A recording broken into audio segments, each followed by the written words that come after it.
மேஷராசி நேயர்களே, கடந்த வாரத்தில் அதிகமான அலைச்சல் இருந்திருக்கலாம்.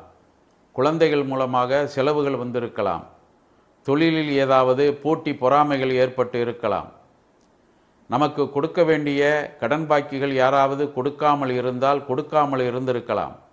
ஆனால் இந்த வாரம் ஒரு நல்ல தீர்வு கிடைப்பதற்கு வாய்ப்பு அதிகமாக இருக்கிறது என்பதை நீங்கள் தெரிந்து கொள்ள வேண்டும்.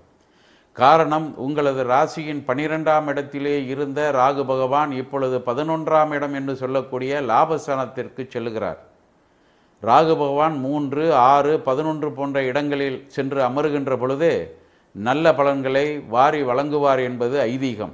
அதன்படி உங்களுக்கு இந்த வாரம் முடிவில் ஒரு நல்ல செய்தி வருவதற்கு வாய்ப்பு காத்திருக்கிறது. ஆனால் கடந்த காலத்தில் நீங்கள் நன்மைகள் செய்திருந்தால் இந்த ராகு பகவானும் உங்களுக்கு நல்லது செய்வார் என்ற உண்மையையும் நீங்கள் தெரிந்து கொள்ள வேண்டும்.